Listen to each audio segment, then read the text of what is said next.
This past Saturday, WWE presented Clash at the Castle from Glasgow, Scotland, and boy, was it an event to behold.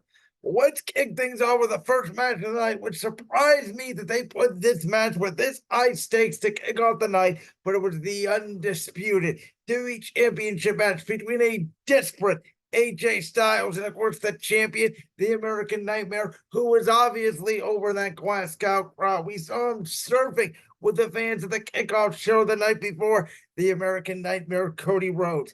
And boy, did this feel like an old school TV 14 ruthless aggression era WWE extreme match, because we got fighting in the crowd, we got fighting backstage, we got wrestlers being smacked up against walls, we got chains, we got handcuffs, we got steel steps, we had tables, we had kendo sticks, we had everything you could think of to make one of the most fun matches in WWE. And an I Quit match is a very interesting match, because the only way to win the match is to make your opponent say, I quit. It doesn't matter if they tap out, it doesn't matter if they pass out. They must utter the words, I quit.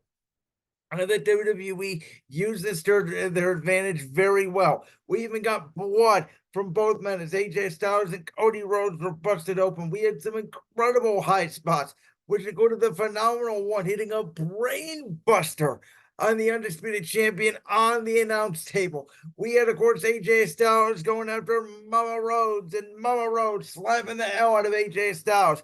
Before that, we had AJ Styles handcuffing Cody Rhodes, attempting to use a chain with a phenomenal forearm, with Cody Rhodes throwing a steel chair at AJ Styles. AJ Styles waiting for the announce table. Then we had Cody Rhodes getting free from the handcuffs. We had Cody Rhodes obviously using the steel chairs on AJ, and then attempting to use the steel steps at the end, which AJ Styles did not want to get his face already bashed in, which it was already bleeding from. AJ Styles quit. Cody Rhodes retained the Undisputed Championship in a very entertaining match, which also featured the likes of a figure four leg lock from the American Nightmare. It featured AJ Styles making Cody Rhodes pass out with the STF. But again, another important twist when it comes to this, Cody Rhodes did not say the words, I quit, which of course led AJ Styles to go after his mother, which of course led to the slaps heard around the world from Mama Rhodes. And now it's very interesting to see the developments of the phenomenal one AJ Styles and where he goes. We know where Cody Rhodes is going from here. We know it's not AJ Styles.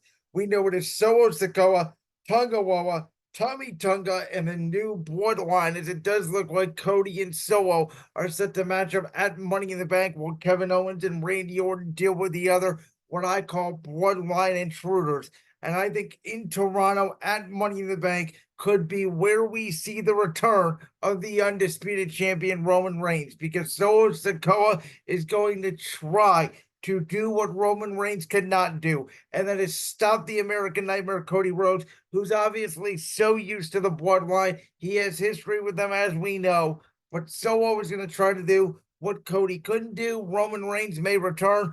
We all think he's going after Cody. Instead, he goes after Solo. It sets up Roman and Solo potentially for SummerSlam. But this was an incredible match. AJ Styles was an incredible heel. He was a valid challenger for Cody Rhodes, not only at Backlash, but here as well at Clash of the Castle. A lot of inklings out there that AJ Styles could face Nick Aldis in a match at SummerSlam. I don't know if that's going to be the case, but again, I'm interested to see the story and where this goes. It was a great I Quit match. For my money, probably the best match of the night. You can make an argument for the main event, which we'll get there, but I think because of the weapons and the extremeness and the desperation of AJ Styles, I liked AJ and Cody a little bit more. Then we got to a very good triple threat match for the women's tag team titles, and in shocking fashion, Aba Fire, Isla Dawn would win the women's tag team championships.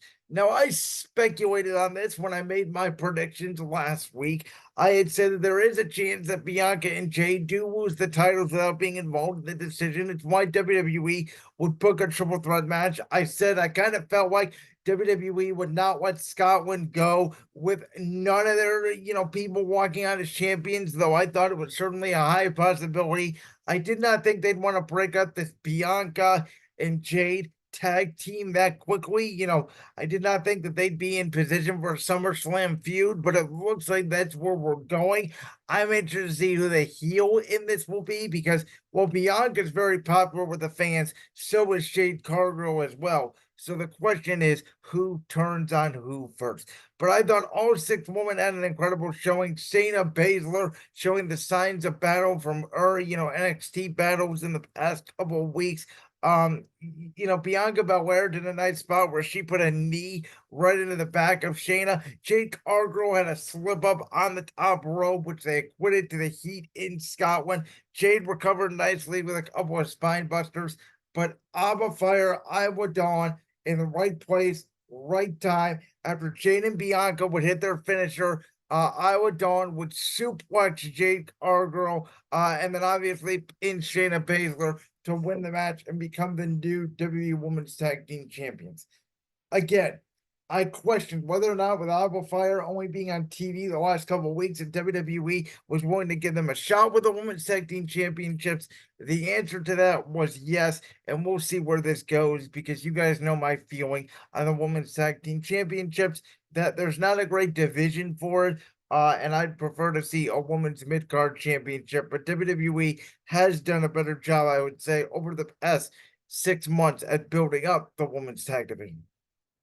Then we get to the Intercontinental Championship. Very personal feud, obviously, between the champion Sami Zayn, the challenger Chad Gable. Now, Akira Tozawa was not a ringside, but Maxine Dupree was with her boo, and obviously Otis. And we all know the story surrounding this. Would Otis turn on Chad Gable?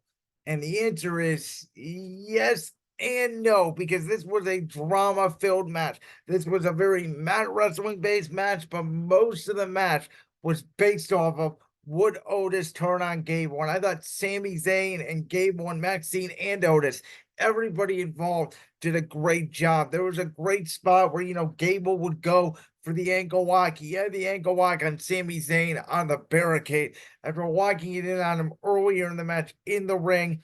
And this, by the way, came after numerous attempts of Gable distracting the ref, which would allow Maxine Dupree to either hit Sami Zayn with the Intercontinental Championship or for Otis to hit Sami. They did not do any of that.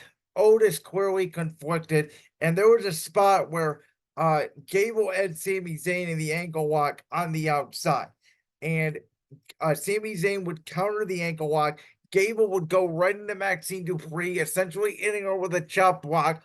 Otis just saw Gable laying there and Maxine Dupree on the ground, and Otis had had enough of Gable screaming at him. He saw that Gable ran right into Maxine Dupree, whether it was on accident, whether it was on purpose, whatever the case may be. But Otis would carry Maxine out of that curved ring, which I really do like the curved ring, by the way, as Sami Zayn would hit Chad Gable with a Holuba kick. 1, 2, 3, and signify to the American Academy leader, no mas, no more. You do not get any shot at the Intercontinental Championship. Now, this is recorded prior to Monday Night Raw. I cannot wait to see what goes down on Raw this Monday, by the way. But in my opinion here, we are leading to a new Alpha Academy with Chad Gable and the Creed brothers, potentially Eileen Nile against Maxine Dupree, against the likes of Otis, Akira Tozawa, as Otis begins his singles push and a feud here with Chad Gable. Sami Zayn will move on to bigger and better things for the Intercontinental Championship. But what a rivalry between Gable and Zayn. Terrific matches, terrific storytelling. And I thought Michael Cole said it best on commentary when he said Gable's plan was to help Sami Zayn defeat Gunther because Gable knew he could defeat Sami. He didn't think he could defeat Gunther. But when he didn't defeat Sami, it's when he went off the back end. And that's what this whole 2-month feud has led to. A phenomenal match for the Intercontinental Championship. And we are getting Otis's push, which, of course, we haven't seen since the COVID went away in 2020 and everything with the pandemic and the fans going away, and Otis's push was basically suddenly stopped.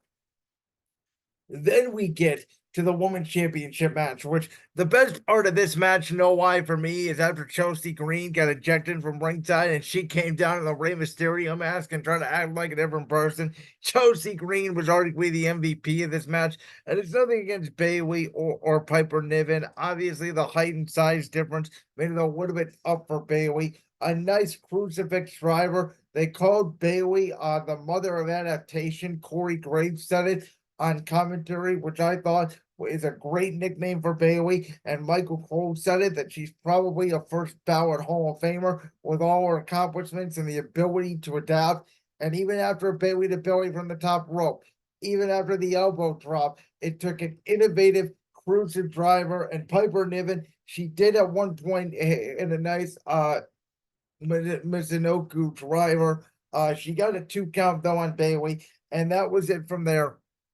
Again, good solid match, getting Piper Niven a good standing ovation in her hometown. But at the end of the day, we knew Bayley was going to retain the women's championship. Nia Jax did not interfere, and that's the one thing about this card is there was not a ton of interference. We had a lot of clean finishes, except for of course the main event.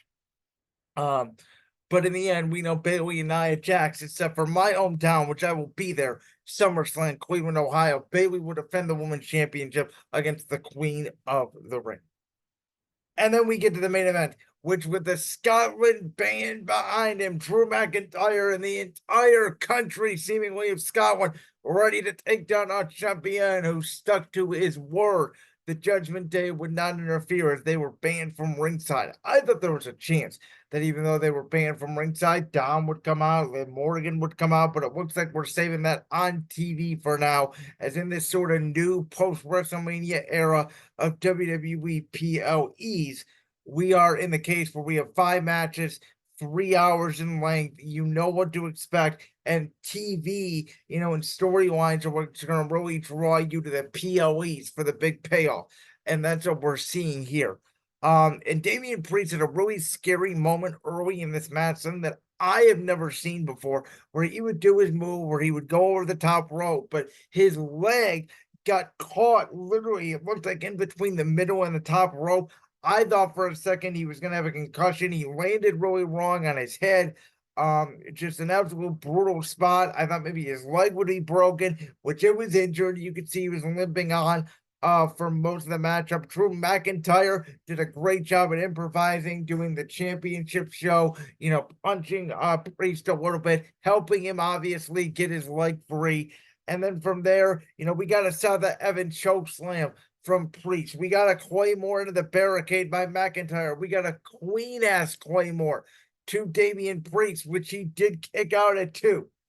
And then there was a moment where both competitors got too close to the ref. Referee Eddie Orango was on the apron. Priest, who was blinded by McIntyre, knocked Eddie Orango off the apron, sent him to the barricade in one of the damnedest referee spots I've ever seen. That obviously allowed Drew McIntyre to hit a 3rd Claymore of the matchup, and you knew what was happening. As he called another referee to come down, this is where I thought CM Punk's music could hit. Maybe Punk comes up from the crowd or whatever, but a very innovative move here as CM Punk slides into the ring. You don't see his face, but you can tell by the back of his head who it is as the camera shows him counting 1, 2, and he stops and puts up the 2 with Drew McIntyre, who obviously is so pissed off at CM Punk for again ruining his moment. Punk hits the low blow. McIntyre with a big ass, obviously sell, allowing Priest to hit the Seth Evans choke slam, backpedal in, and still the world heavyweight champion. So this card, I said a little bit earlier, King and Queen of the Ring, with the Queen of the Ring and the King of the Ring was setting up the 2024 SummerSlam card. This card even more set that up, where again, we could get Cody Rhodes versus Roman Reigns. We could get Cody Rhodes, Randy Orton, Roman Reigns, Solo Sikoa. We're going to get LA Knight and Logan Paul, I believe. We're going to get Drew McIntyre and CM Punk, Gunther, and Damian Priest. We're going to get Bayley and Nia Jax. So a lot was set up for the SummerSlam card based off Clash of the Castle. this past weekend. And as I mentioned, I'm so excited for Monday Night Raw. Again, this is recording before Monday Night Raw on Monday. I will react to Raw on Wednesday, special Juneteenth edition of Brandon's World. Like that clip from the Brandon's World podcast? If so, make sure you go down there and hit that subscribe button. While you're down there hitting the subscribe button, make sure to also hit the notification bell so you never miss another upload. And make sure you check out all the other clips from the Brandon's World podcast right here on YouTube.